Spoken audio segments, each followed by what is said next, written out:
Boa tarde, torcedor tricolor. Quem fala é o Igor. Esse aqui é mais um vídeo para o canal Flupedia. Sejam todos bem-vindos.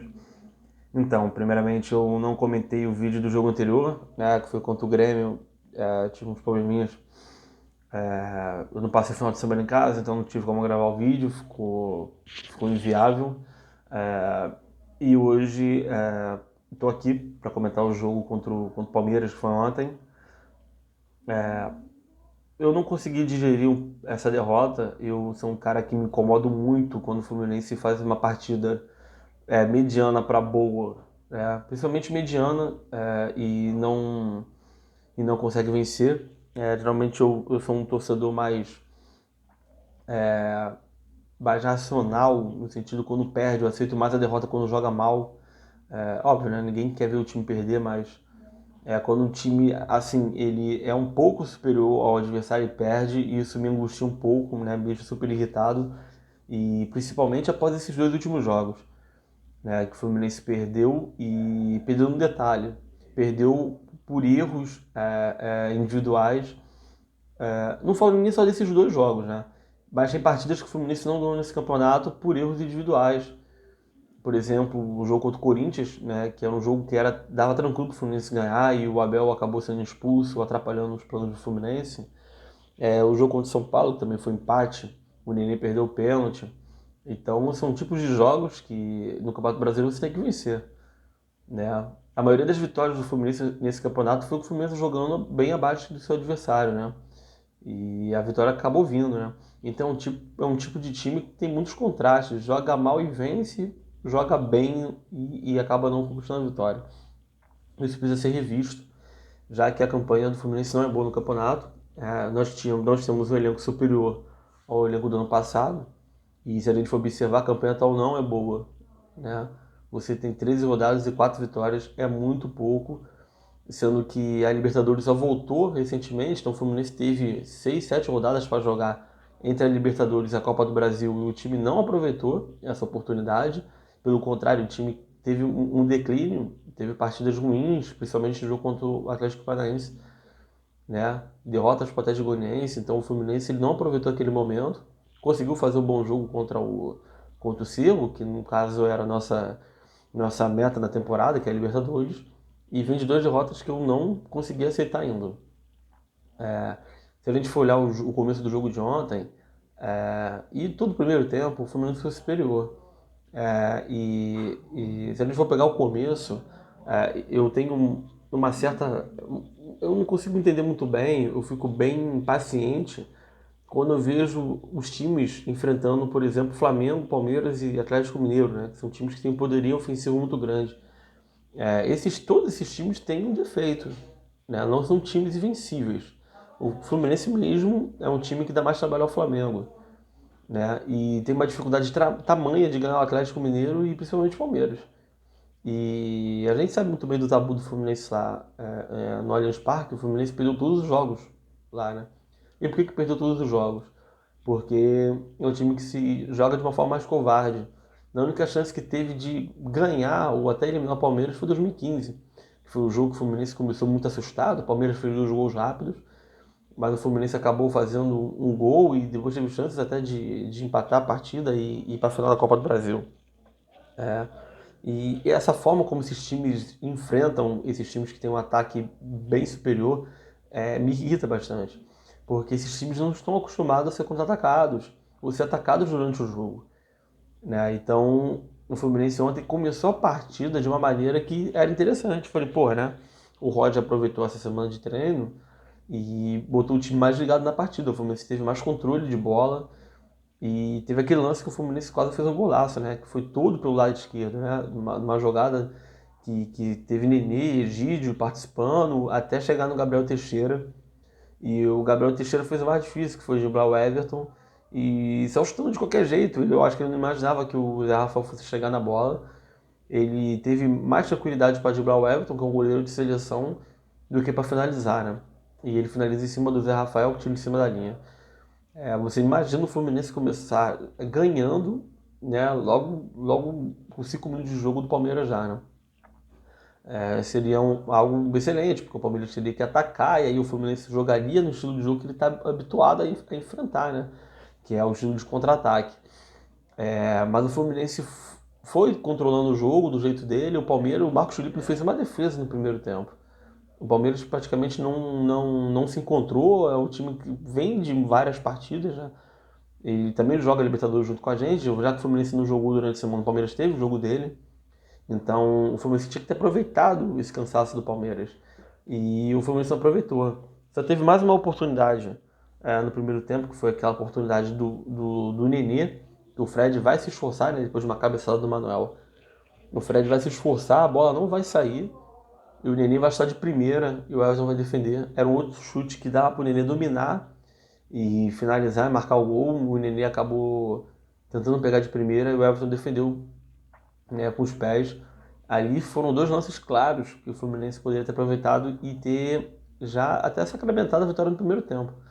E não aproveitou. Eu até imaginava, né? Cara, se o Fluminense não fizer o gol no primeiro tempo, vai ficar muito difícil pra gente, né? Porque o Palmeiras tem banco de reserva que, sei lá, a maioria dos jogadores do banco do Palmeiras seriam titulares aqui no Fluminense, né? E o Palmeiras vai mexer no começo do segundo tempo, né? Vai colocar jogadores em campo que teria como mudar a partida, né? Vai entrar o William, vai entrar o Dudu, o próprio Breno Lopes, né? Então a gente vê que é uma diferença gritante entre os times, né?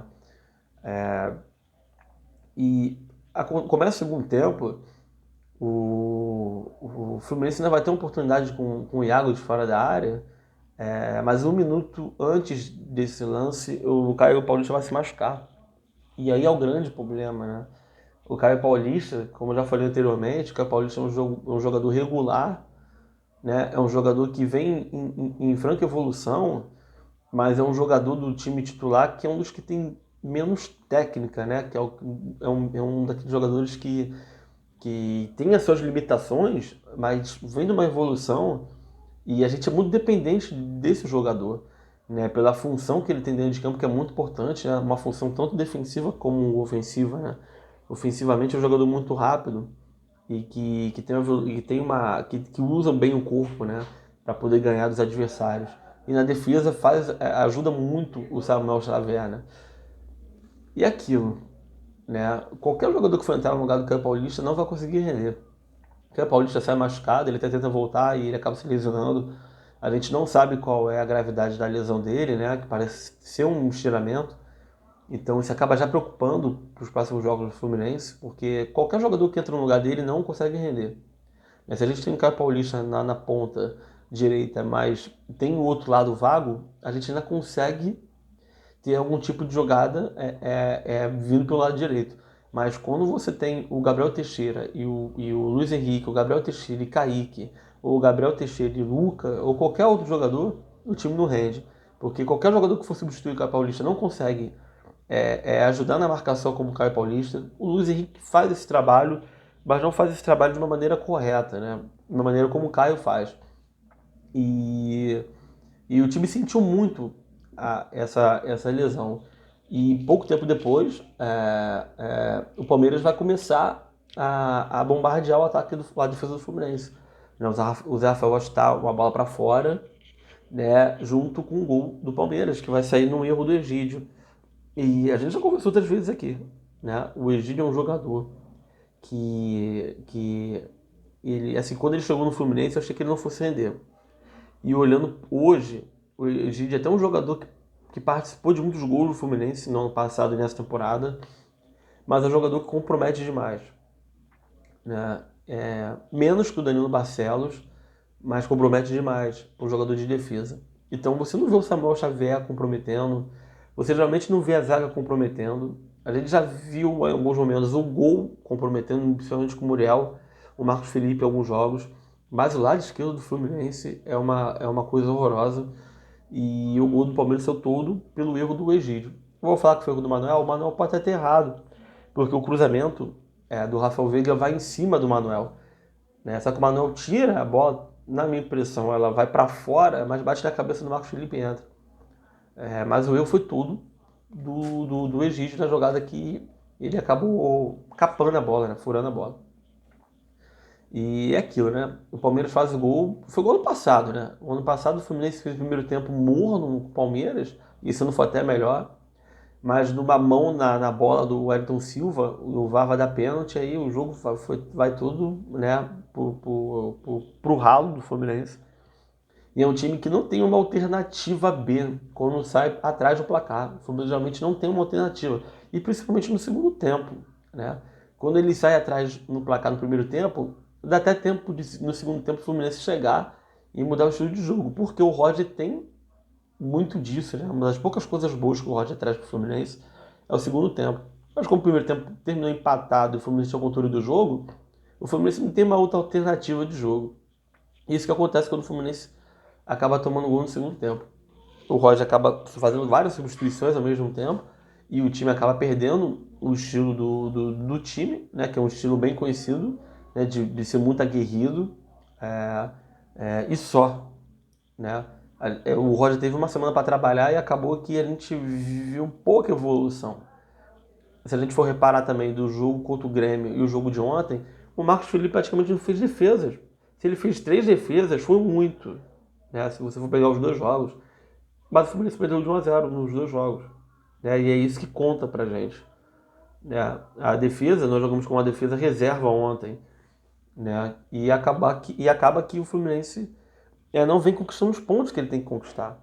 Depois do gol, então, do Palmeiras, o Fluminense praticamente não teve oportunidade, né? Tirando uma jogada que o Casares, né, que vai entrar no lugar do Nenê, dá um passo por cima, né, no meio de campo. O Samuel Xavier, que aparece como elemento surpresa, ele chuta fraco em cima do goleiro. E um outro erro do Marcos Rocha, que o Iago chuta por cima, o Fluminense vai ter oportunidade no jogo. Vai ter até uma do Kaique, né? Que vai ser um cruzamento, vai sobrar no pé do Kaique, vai resvalar no Marcos Rocha, vai para escanteio. O Fluminense não conseguiu fazer mais nada. O Palmeiras entregou a bola pro Fluminense. E aí a dificuldade, que o Fluminense não tem costume de jogar com a bola no pé, né? O Fluminense até trocou até mais passes com o Palmeiras ontem, o que é raro no campeonato. Até finalizou mais em direção ao gol do que o Palmeiras, mas não venceu, né? E vem me preocupando esse tipo de jogo. É um tipo de jogo muito singular do Fluminense, né? A gente tem que rever esse modo de jogar, e o Fluminense não tem muito tempo. Essa foi a primeira semana depois de, sei lá, 3, 4 meses, 5 meses que o Fluminense teve. Acho que foi a primeira semana que o Roger teve sem jogos no meio da semana, né? Então tivemos muito pouco para apresentar. As substituições não surtiram efeito, né? Tirando o Casares, né, que tentou dar um passe ou outro, né, mas vai com pouco tempo de jogo, né, 20 minutos de jogo, acaba tendo pouco tempo para ajudar. E o Palmeiras, teoricamente, vai jogar defensivamente. O Fluminense não tem esse costume de jogar nesse estilo, né? Tem jogadores para mudar a partida, até tem, mas é pouco tempo, né? E o time fica muito descaracterizado quando o Roger mexe no time, que o Roger mexe e sempre coloca 3 jogadores de uma vez só, né? E é muito pouco para o Fluminense tentar ao menos empatar.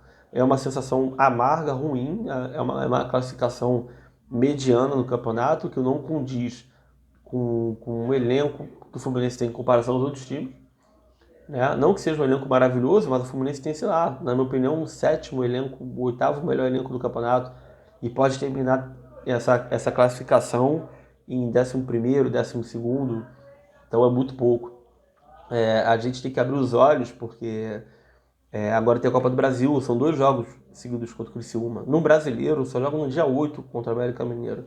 Então o Fluminense tem 2 jogos eliminatórios, 3 jogos eliminatórios seguidos, né? 2 contra o Criciúma e o contra o Cerro, né? Então o Fluminense vai ter 2 semanas, né, um hiato no Campeonato Brasileiro, e o Fluminense precisa urgentemente pontuar. Porque se o Fluminense não conseguir conquistar a Libertadores e a Copa do Brasil, não vai ter pontuação suficiente para brigar pelo G6.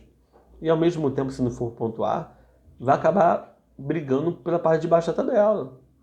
Porque ano passado foi numa superação muito grande, mas se existia um prol dos jogadores de Libertadores, a torcida e os jogadores o tempo todo juntos ali, num foco só. Mas vamos imaginar que o Fluminense não consiga ir bem na Libertadores e na Copa do Brasil, você vai perder um turno inteiro. Então você fica no meio de tabela, qual vai ser a motivação que o Fluminense vai ter para ir para uma nova Libertadores? depois de ter essa Libertadores, que o Fluminense já está com uma campanha teoricamente boa e teoricamente nas quartas. O Fluminense não está classificado, né? Então a gente tem que rever isso no Campeonato Brasileiro. No final de turno agora a gente tem jogos que dá para o Fluminense conquistar pontos, né? Cuiabá, Bahia, América Mineiro, Juventude, né? O jogo mais complicado é o jogo contra o Atlético Mineiro e tem uma partida também contra o Inter. O Inter também não está bem.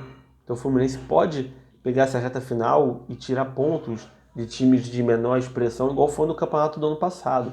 O Fluminense muito conquistou a vaga na Libertadores, indo bem na parte final do primeiro turno e do segundo turno, conquistando pontuações, né? E bem semelhantes, tanto fora como dentro de casa, né?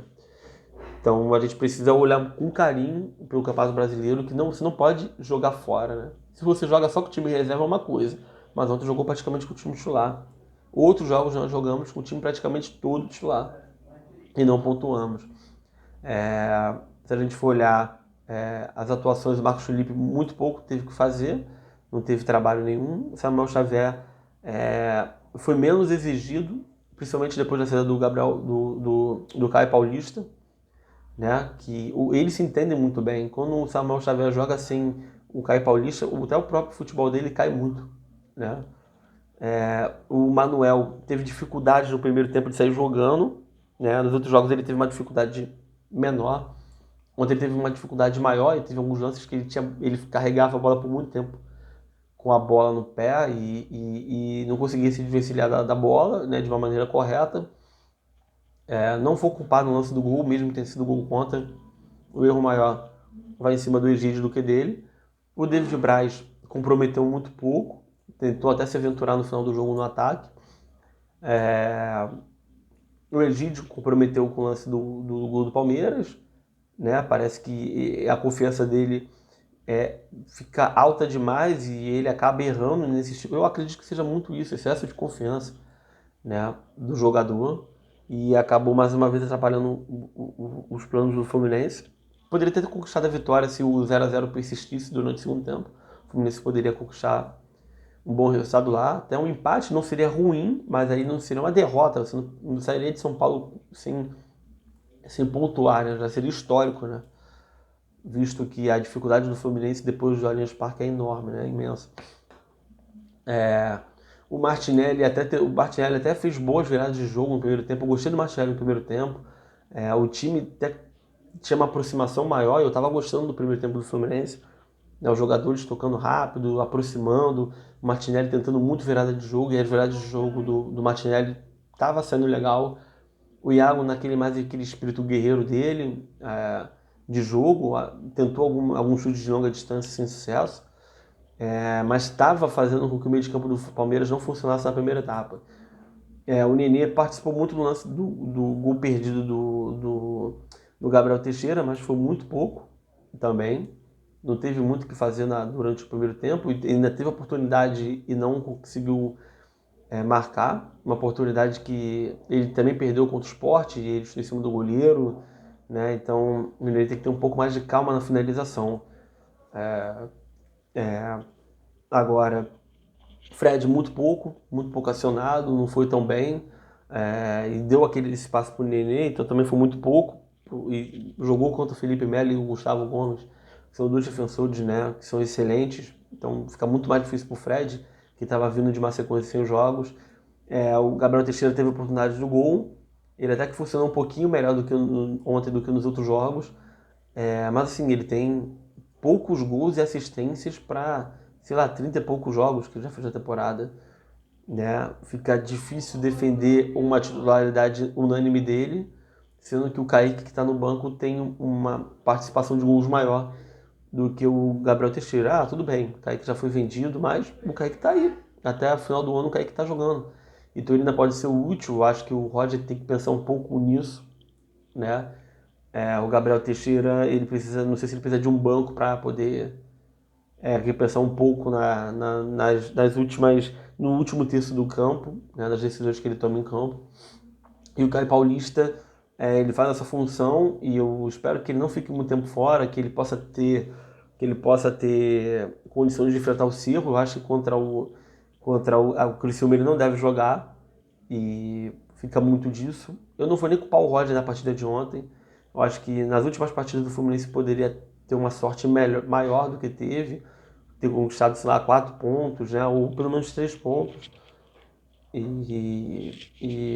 Ou no mínimo 2, né? Porque ele poderia ter vencido um, mas perdido o outro. Eu acho que o Fluminense não merecia perder nenhum dos 2 jogos, né? Então, até, entre aspas, empatar os 2 jogos seria menos pior, né, no sentido de desempenho, do que ter perdido um desses jogos, né? Ele acabou perdendo os 2. Óbvio, né, que se você perde um jogo e ganha o outro, você tem 3 pontos. Se você empata 2, você tem 2.